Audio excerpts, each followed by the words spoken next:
Alrighty, it's 11. So let me send out the roll sheet. And for those of you who are on Zoom, please type something in the chat. So that's how I can take the attendance there.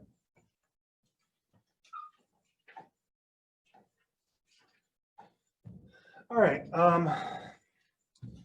Today we are going to talk about the natural response of series RLCs.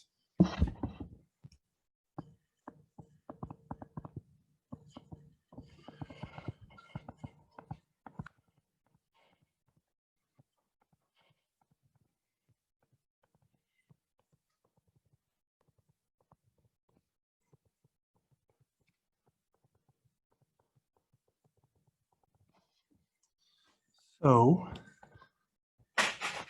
let's look first at what a series RLC circuit might look like. So we might have some source voltage Vs. Here's a resistor, our inductor,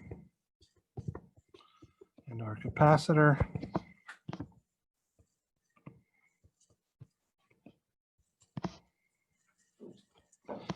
Like so. Here's our switch, and it's going to open up at t is equal to 0. All right, so when our switch was closed, we should observe for this particular circuit, with the switch being closed and the circuit being at DC steady state, that means that our inductor would look like a short circuit and our capacitor would look like an open circuit. And so we should see that the inductor has a current of 0, but the capacitor has a voltage across it of Vs, which means there is stored energy in the capacitor. When we throw the switch and remove the voltage source from the circuit, the energy stored in the capacitor is going to get transferred to the inductor and the resistor, and it's going to behave very, very similarly to what we saw in a parallel RLC circuit. So I'm going to define a couple of parameters of interest. The first is that we're going to have some current, I of t, and this is the current that's going to flow around the series RLC network. Because of the direction of the current that I've indicated, I will then choose these particular polarities for my voltages. So this is going to be VC, this is going to be VR. I'm choosing specifically the positive polarity terminal on bottom so that it looks like all of the elements are effectively absorbing power and energy due to the passive sign convention. And then lastly, up here, I have VL of t. Applying Kirchhoff's voltage law around our loop. For t greater than 0, we have VR of t plus VL of t plus VC of t is equal to 0. We can express all three of these voltages in terms of that common current I. So I is, drawing a total blank here, R times I of t, right? V is equal to IR. Yep, there we go. It's been 2 weeks since I had to do circuits, so you'll have to give me a minute to remember simple things like that. Let's see, the voltage drop over the inductor is going to be L di by dt, and the voltage drop over the capacitor is going to be 1 over C integral from T naught to T of I of x dx, where x is a dummy variable for time, plus the initial condition VC at 0 minus on the capacitor. So again, we have an integral differential equation. if we take the derivative of both sides, and I'm going to rearrange things here slightly, we will have L times the second derivative of the current plus R times the first derivative of the current plus 1 over C multiplied by the current itself is equal to 0.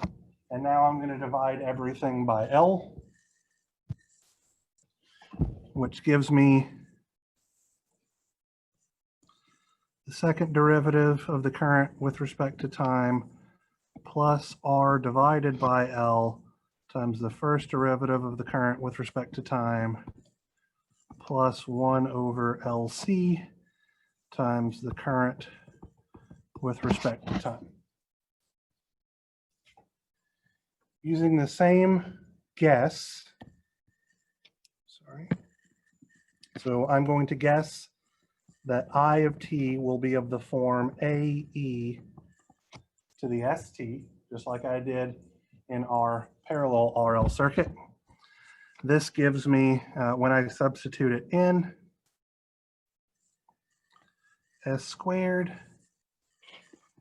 AE to the ST plus R over L S AE to the ST plus 1 over LC AE to the ST is equal to 0.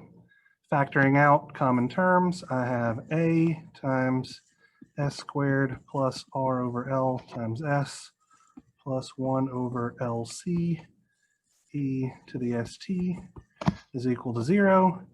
And now we're just trying to find out which values of this middle component give us, make this whole expression go to 0. Because if A is 0, that's means everything is 0, so we never had any stored energy in the system. E to the ST will approach 0 for negative values of S after some amount of time, but we can figure out what values of S based on the quantities R, L, and C will force this thing to decay in the way that we want. So again, we have a simple quadratic equation where A is equal to 1, B is equal to R over L, and C is equal to 1 over LC. So using the quadratic equation, S1 and 2 will be equal to negative B, so that's negative R over L plus or minus the square root of B squared, so R over L quantity squared, minus 4AC, so 4 times 1 over LC, all divided by 2A, gives us S1 is equal to negative R over 2L plus the square root of R over 2L quantity squared minus 1 over LC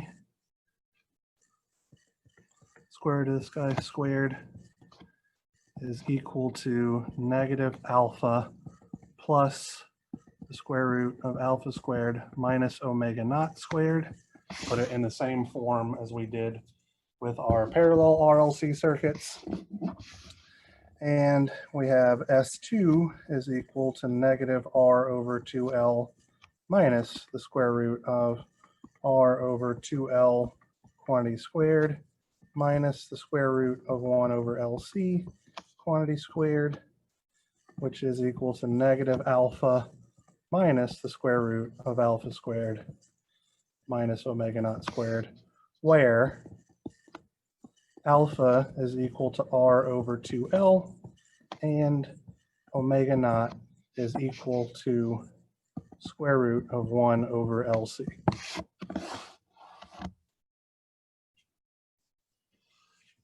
Alpha still represents the Neper frequency of the system. Omega naught represents the resonant frequency of the system. Really, from this point on, everything is identical to the parallel RLC circuit. How we solve them, all that kind of stuff. So if alpha is greater than omega naught, we have an overdamped system. If alpha is equal to omega naught, we have a critically damped system. If alpha is less than omega naught, we have an underdamped system, and we can apply our equations as we did previously.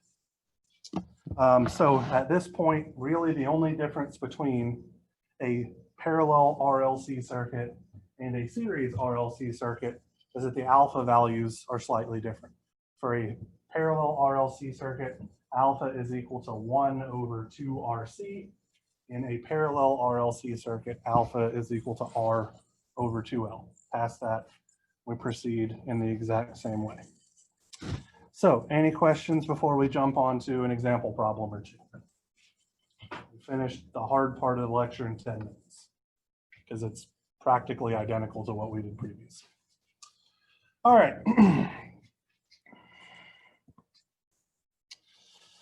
So, I'm gonna do you guys a solid.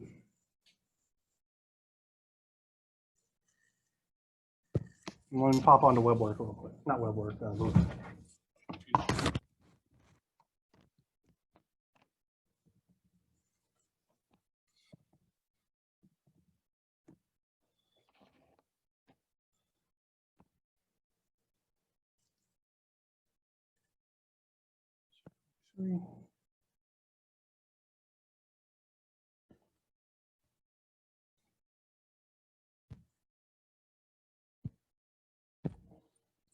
Work a homework problem, and let's solve for something that you weren't asked to.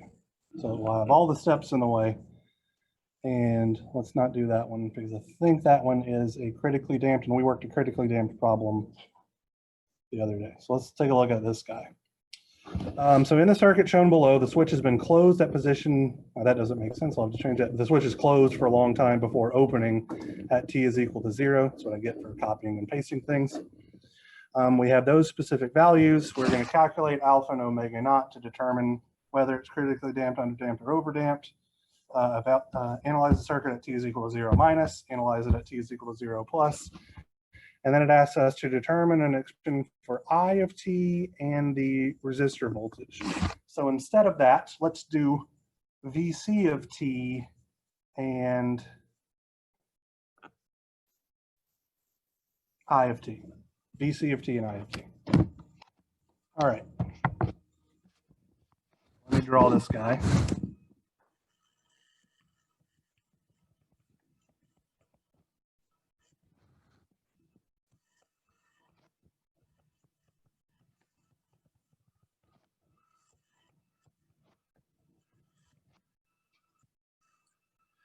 Capacitor.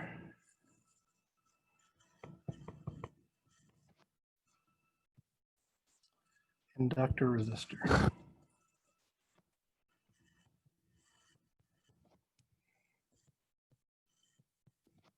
So just because the elements are in a different order doesn't make it any less of a series RLC circuit. Let's see, what values did I have? 1/8 of a farad, 2 henries, and 8 ohms. All right.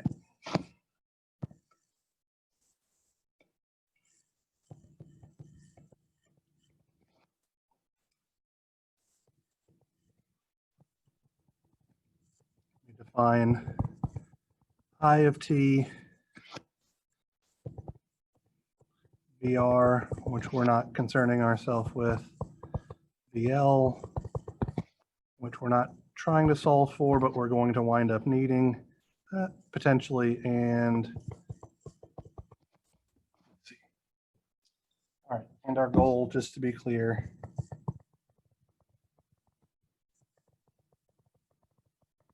all right. So the first thing that we need to do is to calculate alpha and omega naught. So alpha is R divided by 2L is 8 ohms divided by 2 times 2 henries. So 8 divided by 4 is 2 nepers per second.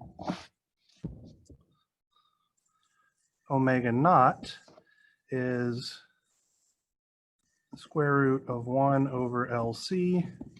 So this is, let's see, L is 2 henries times 1/8 of a farad to the minus 1/2 power. So I have the square root of 4 is 2 radians per second. Since alpha is equal to omega naught, we have a critically damped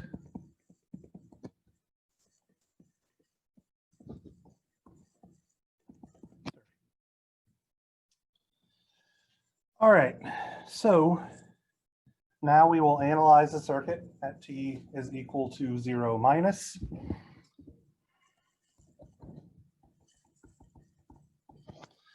So that means our switch is closed.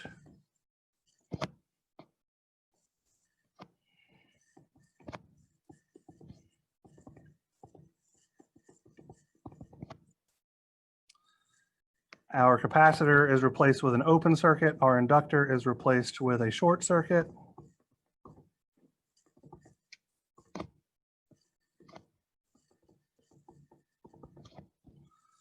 Our resistor continues to act like a resistor. Oh, I take that back. Sorry. VC positive polarity is defined to be on the bottom.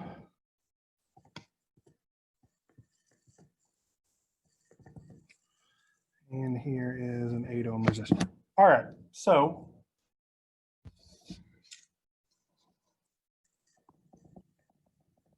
what's I at 0 minus going to be?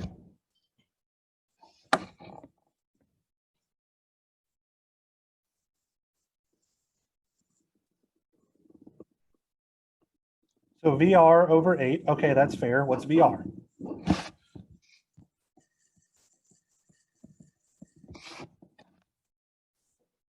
Volts, right? So the 12 volts is connected in parallel to that 8 ohm resistor. So it stands to reason that VR is 12 volts. So as someone mentioned previously, the current is then simply VR divided by 8 ohms. So 12 volts over 8 ohms is 1.5 amperes. Easy enough.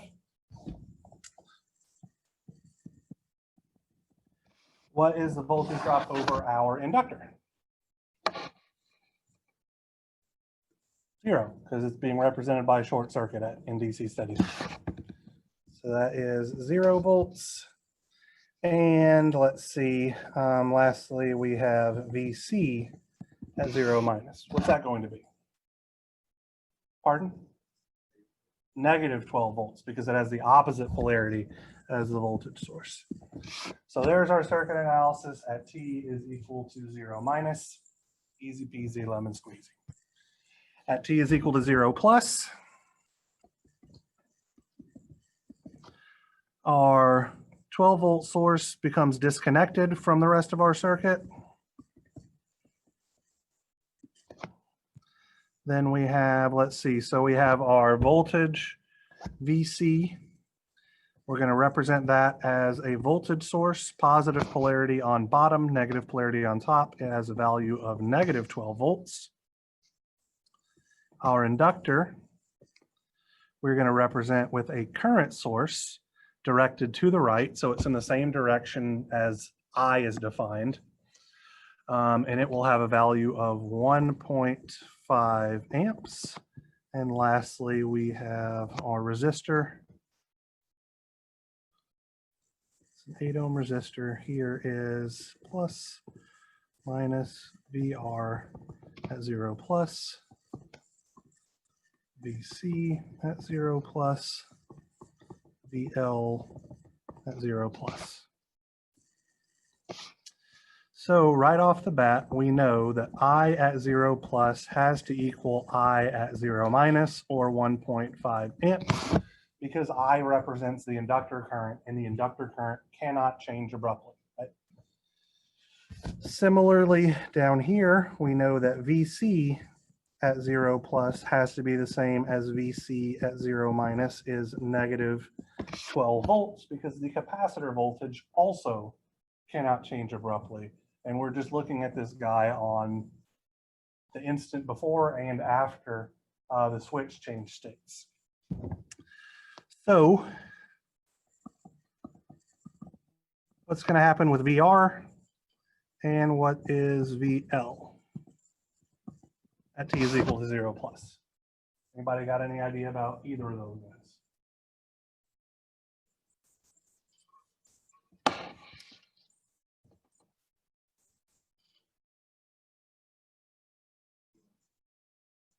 VR is going to be, it's going to be 12. So it stays the same, but I don't want to get into the habit of saying that the voltage stays the same, because it could change, right? There's nothing keeping it the same.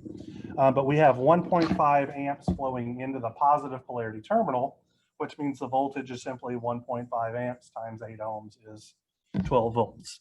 So in this particular case, the voltage remains 12 volts. What is VL at 0 plus? So if we do Kirchhoff's voltage law around our loop, we have negative 12 volts plus VL plus 12 volts is equal to 0. So that means VL must equal to 0 volts, right? So that guy also stays constant. All right, so we have our circuit analysis at t is equal to 0 minus and t is equal to 0 plus taken care of. What I need to do now is apply our response equation.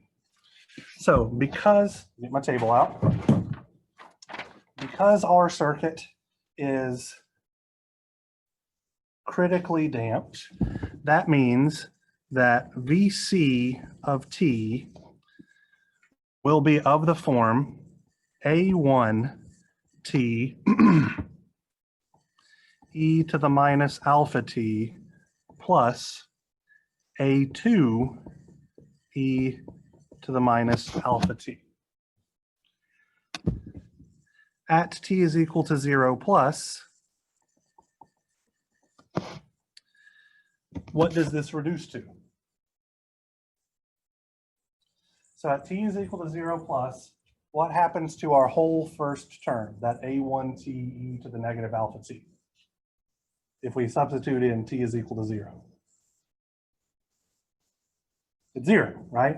We're multiplying something by 0, it's 0. So that's going to leave us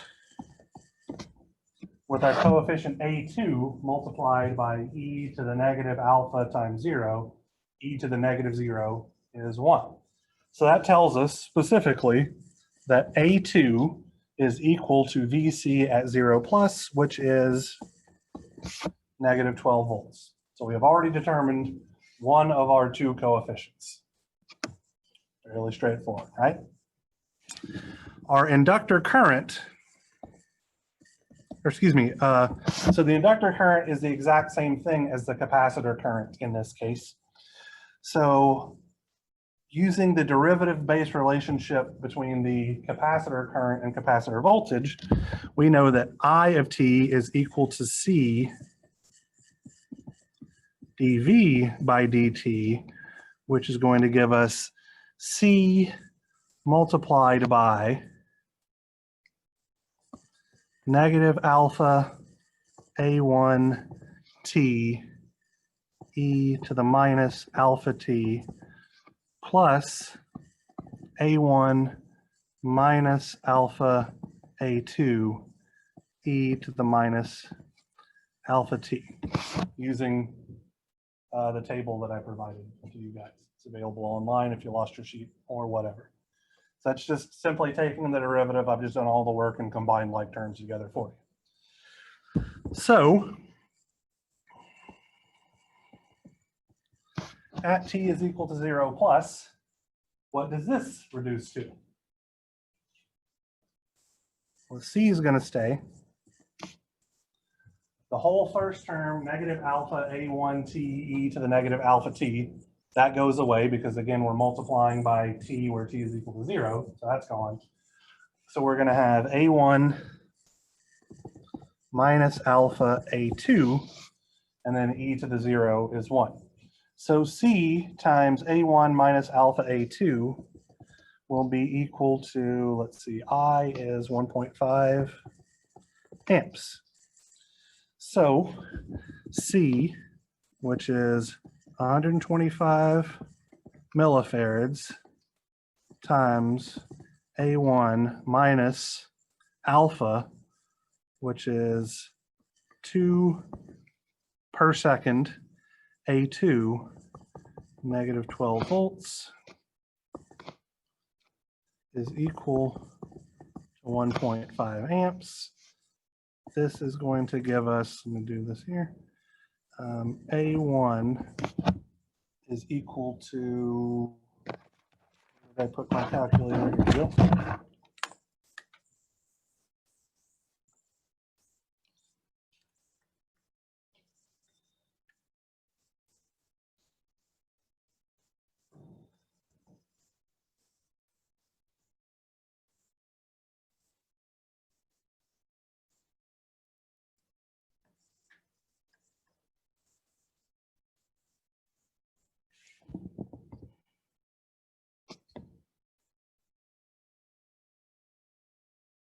That can't be right.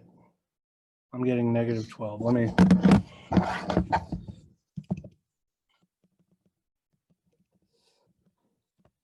All right, so 1.5 divided by 1/8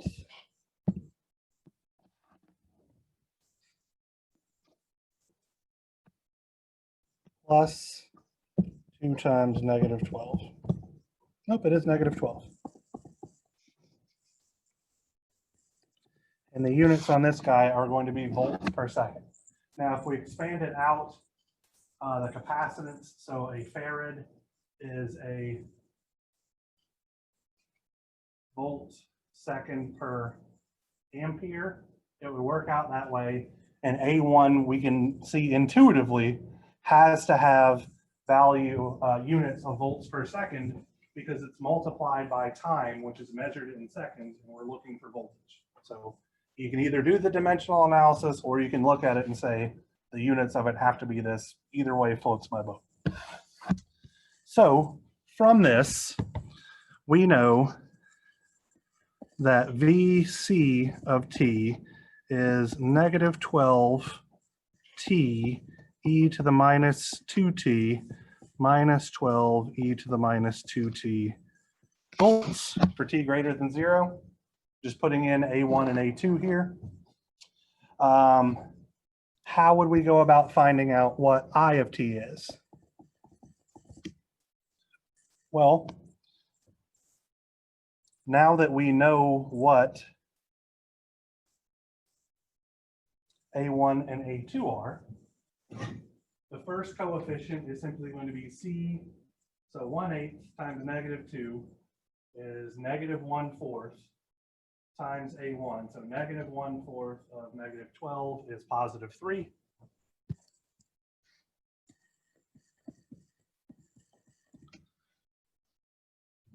And then we have C, so 1/8. So we have A1, which is negative 12, minus 2 times negative 12. So it's negative 12 plus 24 is positive 12. 1/8 times positive 12. It's 1.5.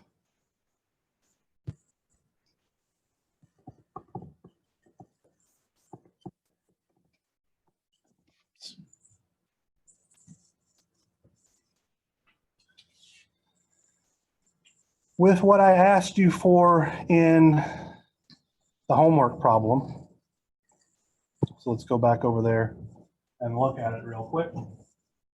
I asked you for I of t and VR of t, okay? So the expectation being that if you can solve for I of t, VR of t is simply 8 times I of t.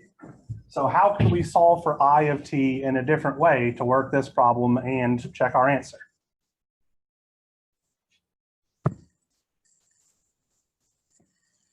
Anybody got any thoughts? So I think this is 2 problems in a row now where we've found the capacitor voltage and then used that to get everything else. So just for the sake of argument, let's use the inductor current.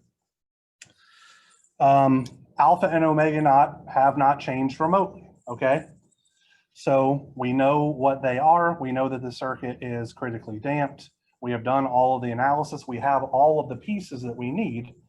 So because this is a critically damped circuit, we know that the capacitor, or excuse me, the inductor current will be of the form A1 T e to the minus alpha t plus A2 e to the minus alpha t, where this A1 and this A2 are going to be different numbers. So can I leave them as A1 and A2, or should I change them to A3 and A4 to make sure you're aware that these are representing the coefficients of the current, not the coefficients of the voltage? Are we good? Okay. So at t is equal to 0, this reduces again to A2. So I at 0 plus was 1.5 amps. Our inductor voltage is L di by dt, which is going to give us L times negative alpha A1 t e to the minus alpha t plus A1 minus alpha A2 e to the minus alpha t. At t is equal to 0 plus, this reduces to L times A1 minus alpha A2, which is going to be 0, if I'm not mistaken. Yeah, VL at 0 plus was 0 volts. So that means that A1 is equal to alpha, which is 2 times A2, which is 1.5 amps. 2 per second is 3 amps per second. And from this, I of t is 3t e to the minus 2t plus 1.5 e to the minus 2t amps. We got the exact same result, but we worked it in entirely different ways. We could have also simulated it and made sure we were right. So lots of different ways to check your answers on these kind of things. As long as you are starting your stuff off by finding using the capacitor voltage as equation 1.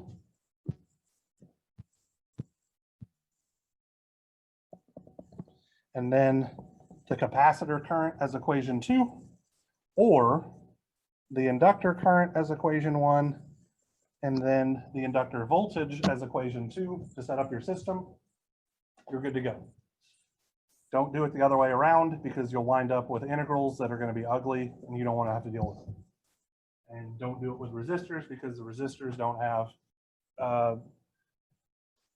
because they don't have an energy storage component to them, the value can change between t is equal to 0 minus and t is equal to 0 plus, which screws up setting up the system as well.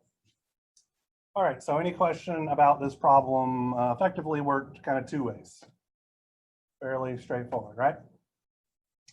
All right, let's throw a kink in the mix by looking at problem 4 from the homework assignment then, which I believe has a dependent source thrown in. There we go, yeah. So here's the problem we're asked to solve. We have a 10-volt source that is getting switched.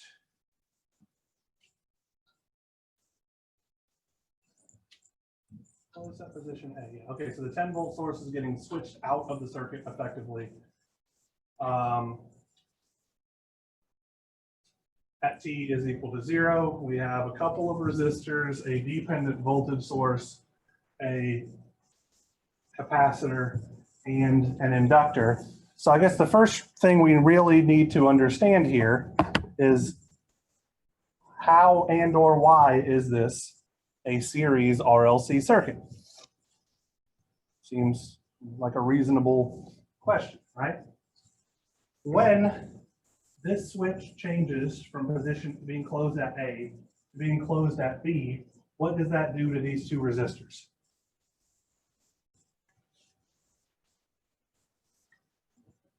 Puts them in parallel. So we could combine those resistors into a single equivalent resistance, all right? So things are starting to look up. We have a resistor in series with a capacitor, in series with an inductor, in series with a dependent source. Well, we can use Thevenin's theorem from the perspective of the energy storage elements. So if I pulled the capacitor and the 3 Henry inductor out, I could determine using the test source method the equivalent resistance of this dependent voltage source in series with the parallel resistors. So from those energy storage elements perspective, everything else just looks like a resistance that's in series with the capacitor and the inductor. So that's why this, even though it may not look like it, is actually a series RLC circuit. So let me draw this guy.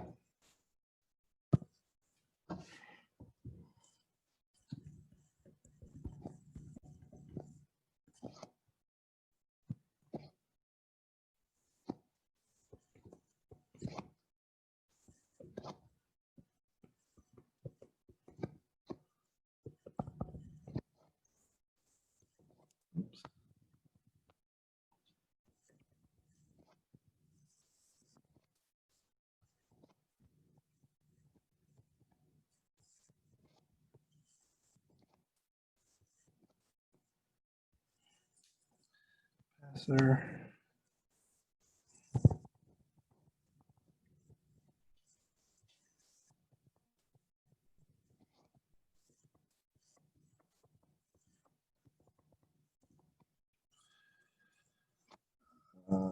Let's see, 3 Henry minus 2 IA as a function of time.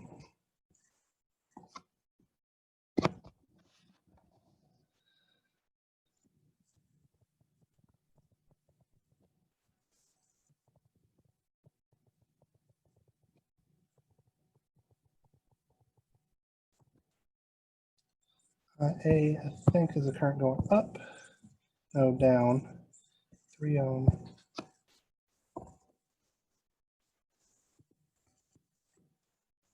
Sorry.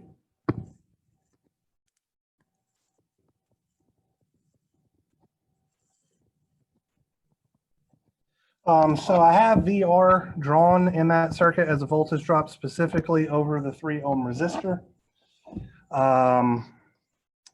Let me look at this and see if we actually, yeah, okay, well, we're asked for it, so we might as well do something with it then. Plus, minus, VR. So the reason why I was hesitant there is because once that switch closes, the voltage drop isn't the voltage over just the 3 ohm resistor, it's a voltage drop over the 3 ohm resistor in parallel with the 1 ohm resistor.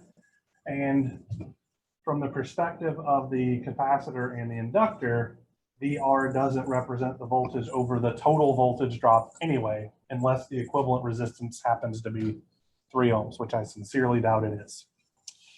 All right, so in order to calculate alpha, we are going to need to look at this circuit during the transient condition and determine the equivalent resistance, okay?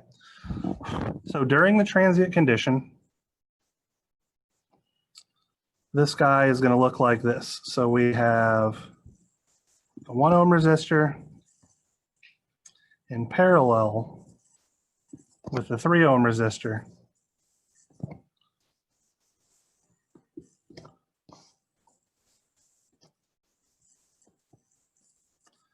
positive polarity, negative polarity, minus twice IA.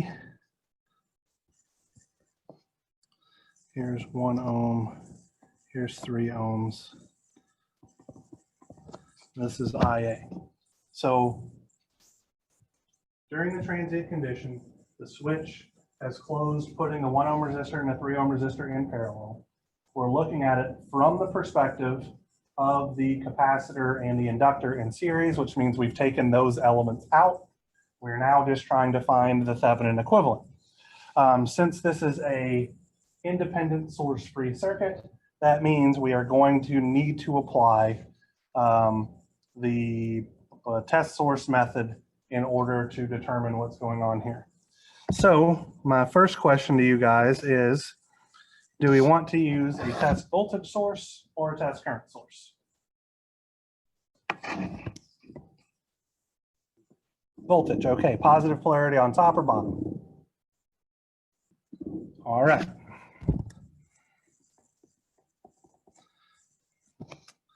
So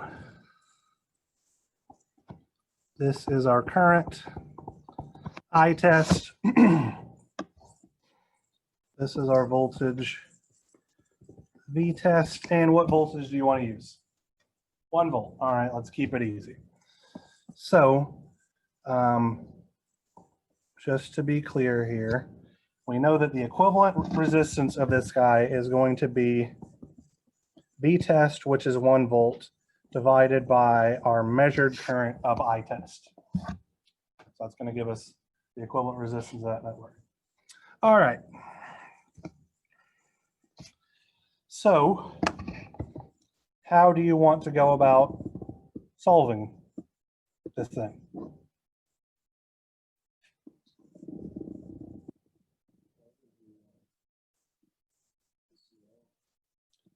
KCL, okay. Nodal analysis. All right, where do you want your ground to be? Bottom left. So let's put this as ground.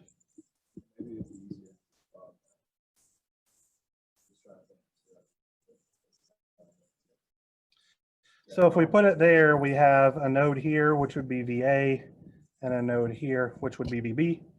If we move ground to where I have VB at, we still have 2 nodes. I don't think there's anywhere that we can go that's not going to have 2 nodes. And if we did mesh, we would have 2 meshes. So it's going to be a 2 equation, 2 unknown system, regardless of what we throw at it. It seems to me. So let's leave ground where I've drawn it because it's already there and I'm lazy. All right, so we know that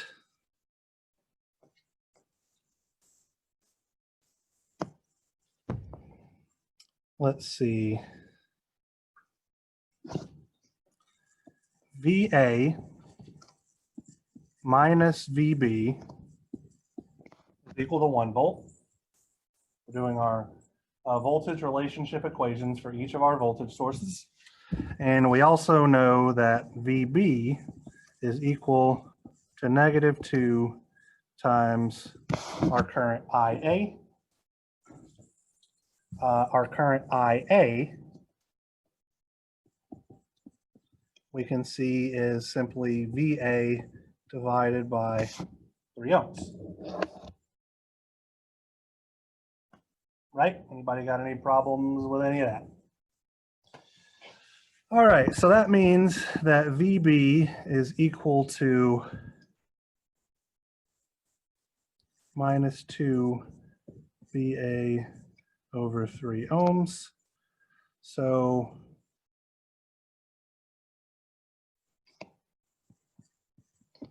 we have VA minus VB is equal to 1 volt on one side and -2/3 VA minus VB is equal to 0 for our second equation. If I did my algebra right, please tell me if I screwed it up. So I said that VB is equal to this, subtracted VB from both sides, And so I'm left with 0 is equal to negative 2/3 VA minus VA. We got the algebra correct there. So let's put this in our little 2x2 solver. So 1 minus 1 is 1 minus 2/3 minus 1 is 0.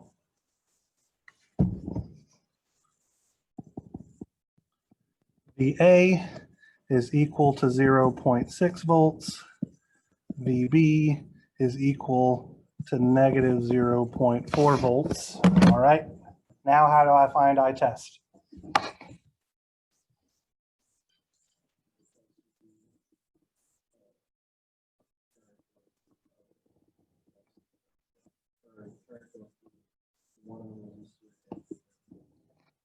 All right, so using Kirchhoff's current law, I test is VA over 3 ohms plus VA over 1 ohm. Right, so we're saying that the current flowing into node A is equal to the current flowing out through both of those resistive paths. Everybody seem okay with that? All right, so that is 0.6.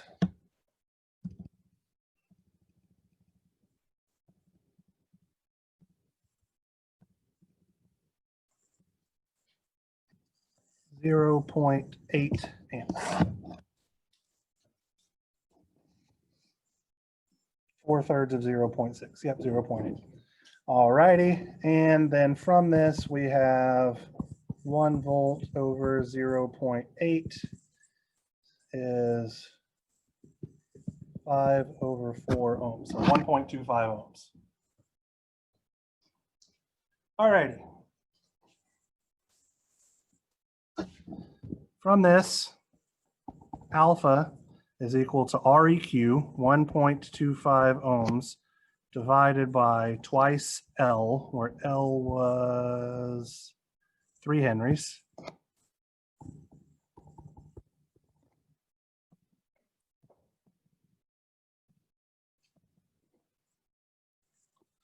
.2083 repeating amperes per second.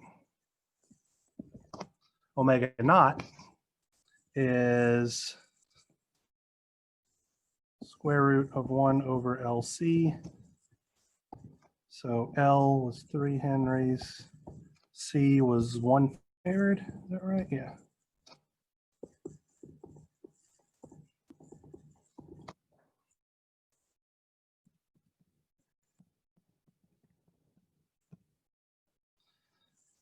Uh, 0.5773 radians per second, so square root of 3 over 3, I think. Since omega naught is larger than alpha, what do we have? Critically damped, overdamped, underdamped.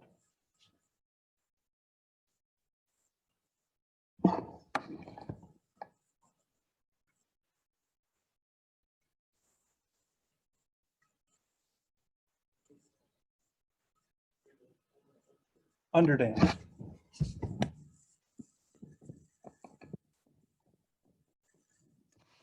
All righty. Now we analyze the circuit at t is equal to 0 minus. So at t is equal to 0 minus, let me look at this guy real quick.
All right, let's make sure I have everything taken into account. So I have my inductor current, inductor voltage, capacitor current, capacitor voltage.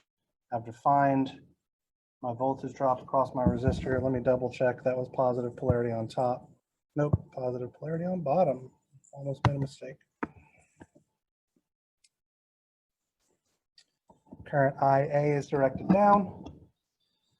All righty, so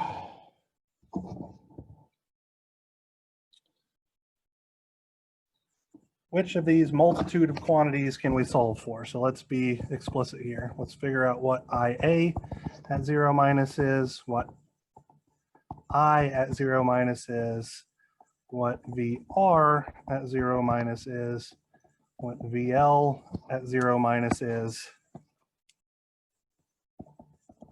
and what VC at 0 minus is. So which of these do we know inherently? Let's start there. I at 0 minus has to be 0 amps because it represents the current flowing through a short circuit. So by definition, it's 0. What can we say about VL? The voltage drop over the inductor. It has to be 0 because the voltage drop over a short circuit is by definition 0 volts. All right. Now we got other things going on.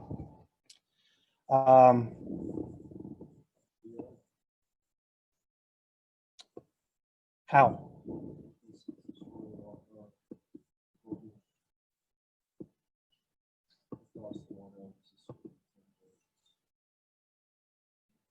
No, the voltage drop over the 1 ohm resistor will not be 10 volts, right? Because this open circuit right here, what we could say,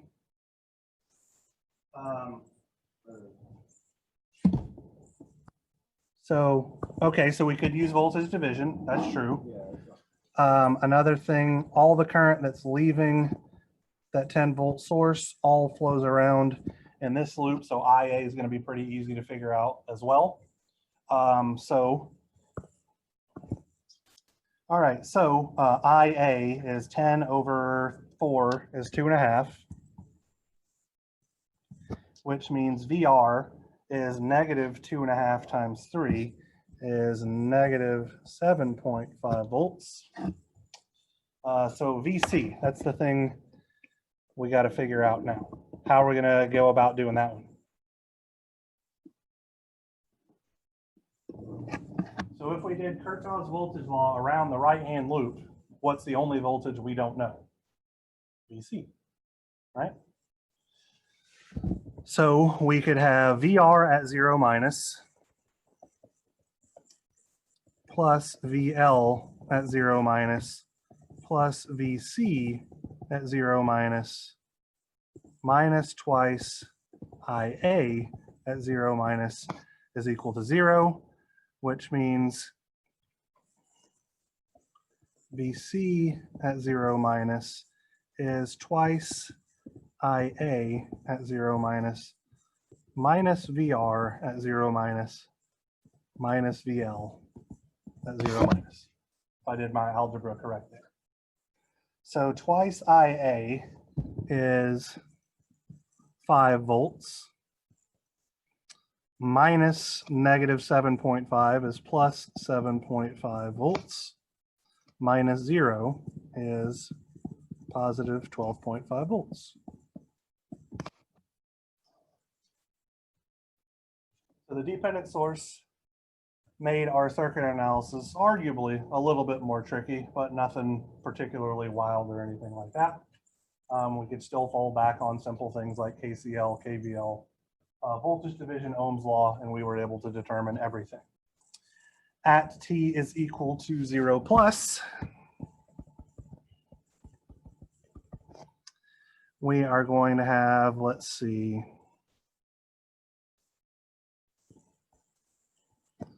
here's our 1 ohm resistor. Here's our 3 ohm resistor. Here is our inductor. Here is our capacitor. Here is our dependent source. So this current is 0 amps, which means this guy is an open circuit.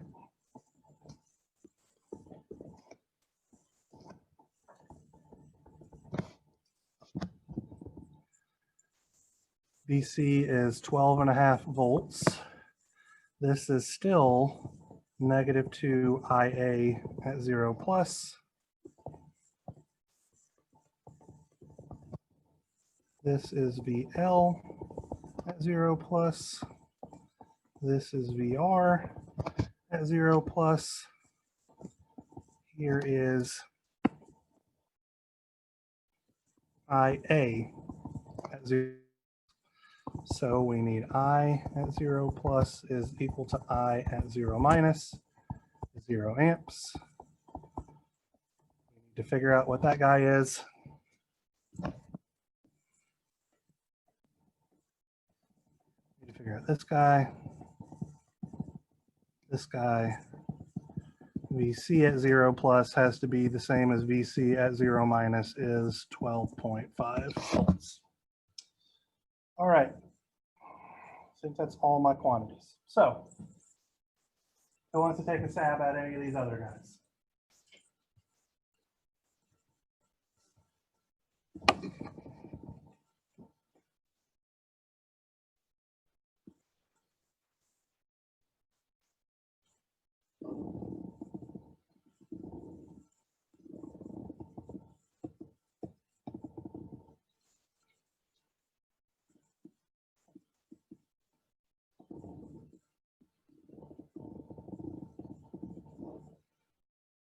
Anybody got any ideas about anything? Or is anybody confused about what I've done to this point? Let's start, nobody's willing to say anything, so let's start by trying to figure out what IA is. All right, anybody got any guesses? They can back up with at least some sort of reasoning. It's 0. I agree, but why?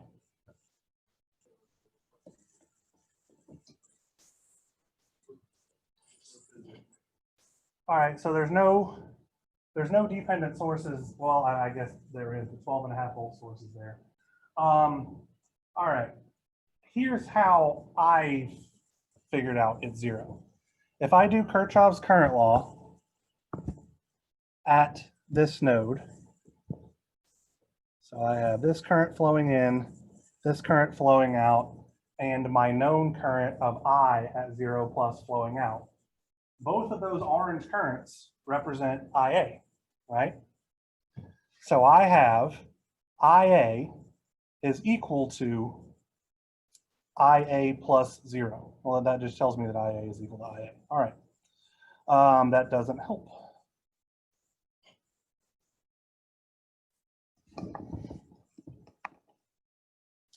It's 0. That's another way to put it. There's no current that's available to possibly flow through it. Seems pretty fair too. Yeah. All right. Okay. What does that mean for VR?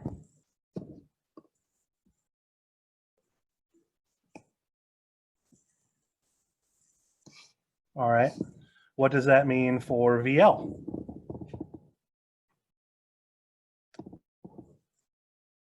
VL is most assuredly not going to be 0, right? So if we do Kirchhoff's voltage law again, we have VR at 0 plus VL at 0 plus 12.5 volts minus twice IA at 0 plus is equal to 0. Well, VR is 0 and twice IA is also 0. So that means VL at 0 plus has to be negative 12.5 volts.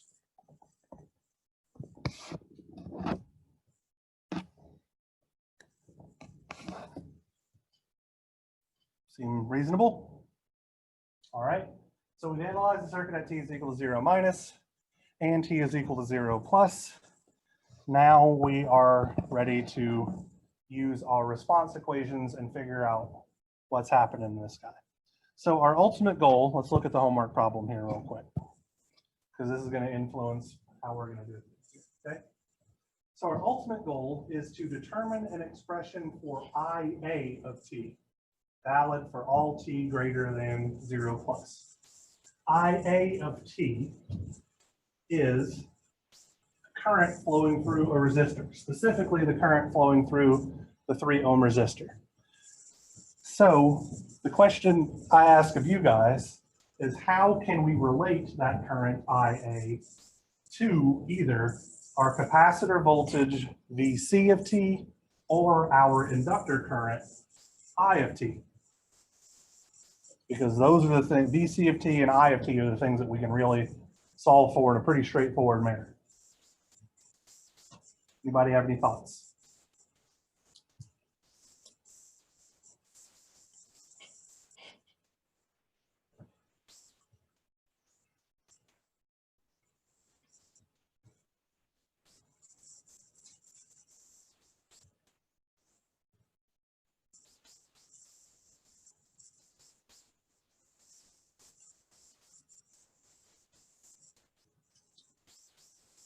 All right, nobody's saying much of anything, so let's talk about a couple of different ways that we can go about this. All right, the first is we could use Kirchhoff's voltage law.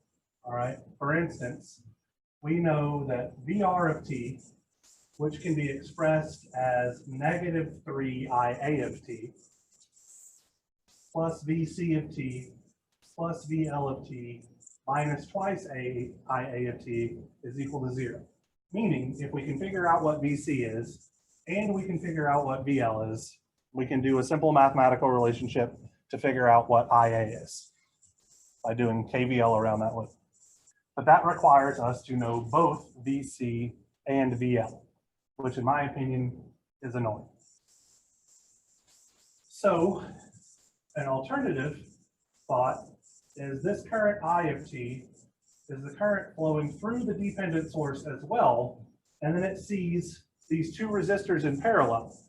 So if we have a known amount of current flowing into a network of parallel resistors, we can figure out what IA of t is by current division for a known I of t. So that means I only have one of those quantities that I need to figure out, and then I can apply a simple rule and get it. So I personally would approach this by finding I of t and then using current division.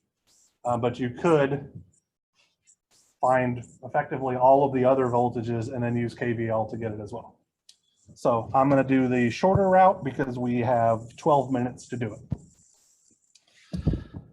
So I of t, because it is a underdamped circuit, is going to be of the form B1 cosine omega dt plus B2 sine omega dt e to the minus alpha t.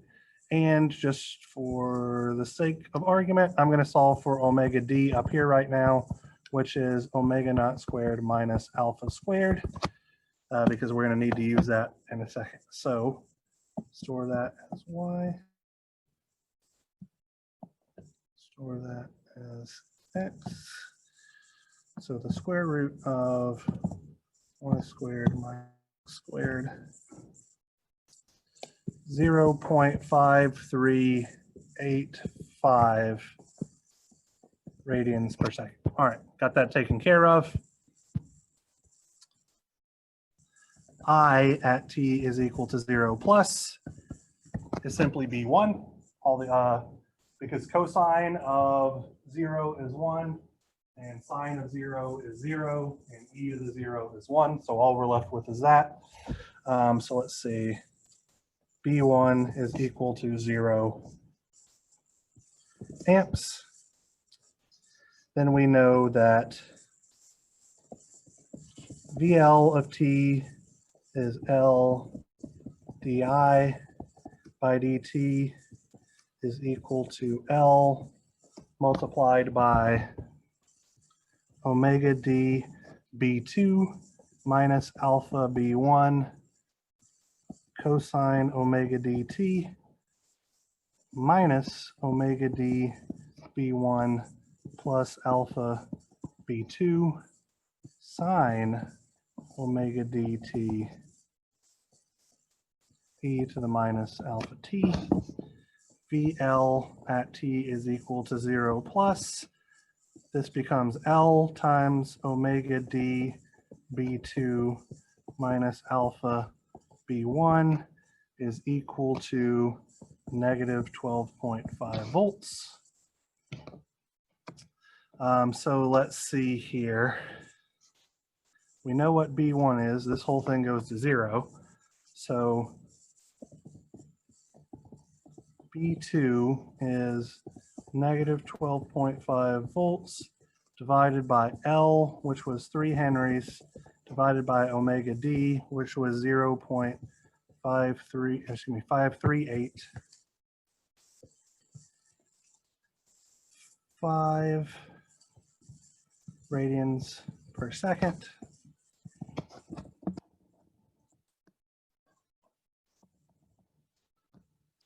That's negative 12.5 times divided by 3 times what I have stored as Z.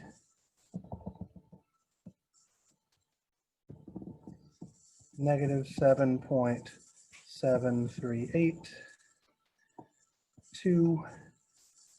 And the units on this guy should be amperes. From this, I of t is negative 7.7382 sine 0.5385 t e to the minus alpha was 0.2083.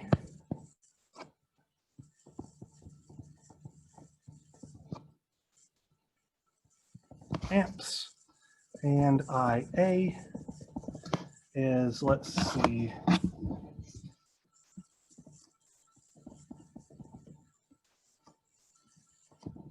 me look at what's going on up here. So I'm saying it's a negative because I of t is flowing in the opposite direction of IA of t when it goes through that middle branch there. We want the current through the 3 ohm. So that is going to be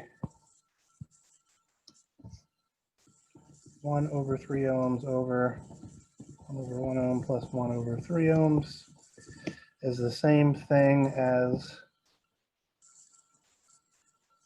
negative I of t over 4.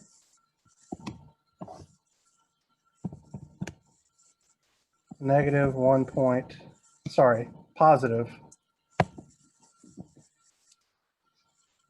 1.9346 sine 0.5385 t e to the minus 0.2083 t amps.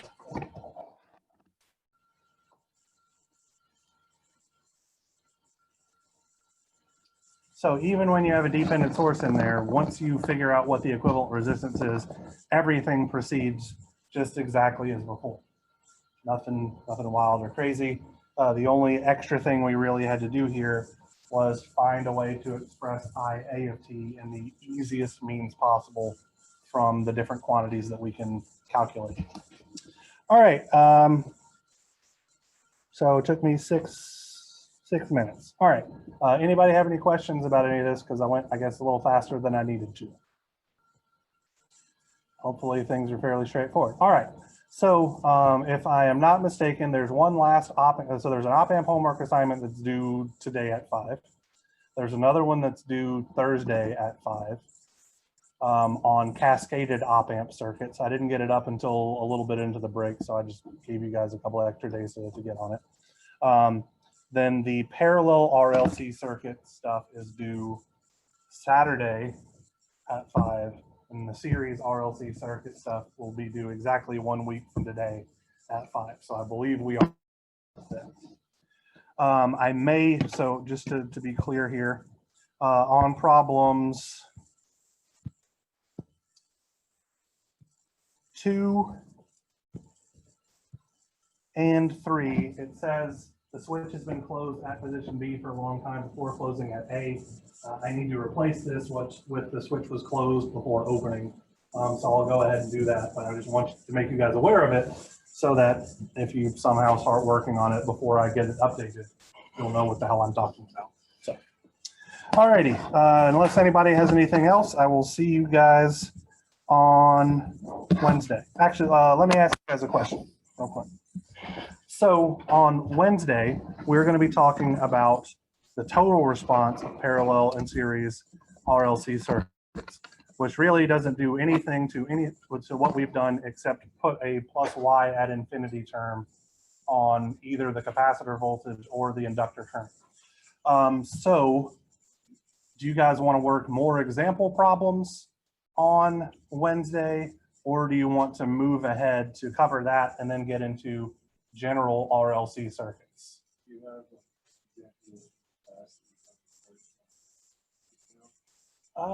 Probably. Okay. Yeah.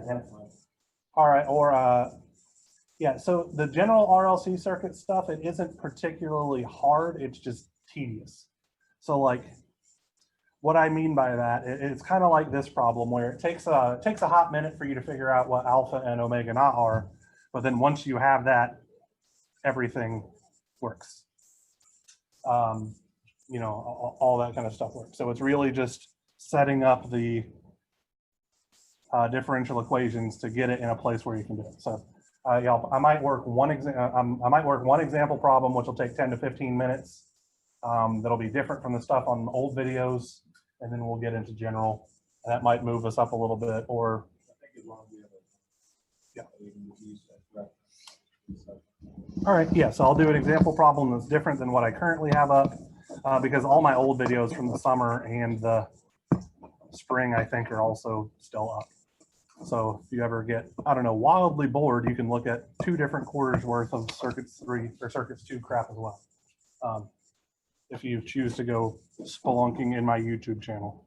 So, alrighty, see you guys on Wednesday.